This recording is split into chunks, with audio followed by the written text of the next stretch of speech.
sectores. Y para hablar de este tema me voy a comunicar directamente con el ex ministro de Economía del Perú, Luis Miguel Castilla, a quien le doy la más cordial bienvenida. Muy buenos días, Luis Miguel. Buenos días, Carmen. Gracias por la entrevista. Importante analizar esto en el contexto internacional, en medio de una guerra, en medio de una invasión. De pronto Ucrania ya manifestó su deseo de poder estrechar o comenzar con las negociaciones con miras pues a formar parte de este acuerdo transcontinental en la cuenca del Pacífico. Tu perspectiva, Luis Miguel, y las implicancias de esto, teniendo en cuenta también el componente político internacional.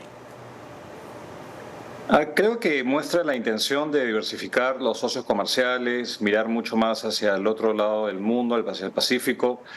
Pero, a ver, creo que hay que desmenuzar este planteamiento en tanto que el comercio de Ucrania con la mayoría de sus países no está afecto a aranceles. Ajá. Y acordémonos que un acuerdo comercial es para reducir aranceles y lo que exporta Ucrania principalmente, aparte de armamento en su momento, es granos, materia prima que no está afectada a aranceles. Entonces, hay un primer tema conceptual que no aplica. Lo segundo es que quien fue el gran promotor del TPP en su momento fue Estados Unidos. Así es. Pero acordémonos que Estados Unidos dejó el TPP y fueron todos los países que suscribieron el acuerdo, excepto Estados Unidos. Eso le quitó bastante energía a ese acuerdo. ¿No? Y lo otro es que probablemente sea más bien un gesto político de acercamiento, pero la mayoría de los países que hacen parte del TPP sin Estados Unidos ya tienen acuerdos de libre comercio entre sí. Ya hay acuerdo de libre comercio entre Perú, Chile, Canadá, México, Singapur, los países de Australia, Nueva Zelanda, etcétera. Entonces, la idea era potenciar sobre la base de este entramado comercial ya existente, cosa que no ocurre con Ucrania. Entonces, yo lo veo más, Carmen, como un gesto político, acercamiento a la región, pero no le veo, la verdad, mucho interés comercial de parte de los países miembros del TPP, y menos si es que no hay el impulso de Estados Unidos, que es el gran líder de Ucrania en el mundo.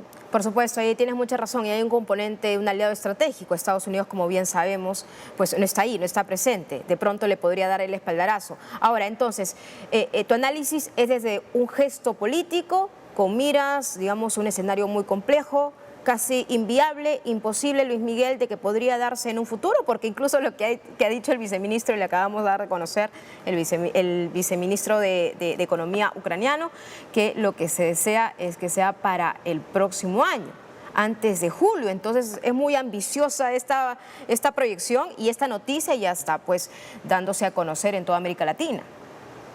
Pues yo creo que sí, porque incluso, a ver, hablemos de los países como México, como Chile y Perú, que son partes del TPP. México y Chile propiamente no es que estén ahorita íntimos del bloque de Occidente. Yo creo que ellos mantienen relaciones bastante diversificadas con Rusia. Entonces, creo que esto es un planteamiento nuevamente político, y si no hay un país que lo impulse, como puede ser Estados Unidos, es difícil. Y argumentar que el Reino Unido entra, pues el Reino Unido no tiene nada que ver con Ucrania. El Reino Unido tiene unas relaciones muy estrechas con la mayoría de países que son miembros del TPP, y de hecho es uno de los principales inversionistas en el Perú. Entonces, creo que hace más sentido que un país como Reino Unido intente entrar al TPP, y estos son procesos largos, son temas muy complicados.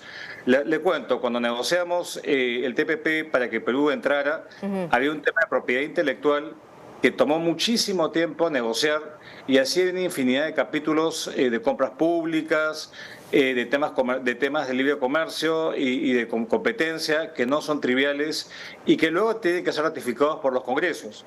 Entonces, creo que probablemente nuevamente sea un gesto de buena intención, un guiño hacia la región, un mensaje, pero yo no creo que esto vaya a ocurrir en esos plazos que mencionas. Yo le agradezco mucho por esta comunicación importante, la anotación y el punto de vista también de un economista peruano, Luis Miguel Castilla, exministro. Muchas gracias, le agradezco por su tiempo, por darse ese espacio y explicar bien, pues básicamente quedaría esto en una idea, en una pretensión, una ambición que se tiene desde Ucrania, pero para que se concrete está muy complicado. Muchas gracias, muy buenos días. Gracias, buenos días.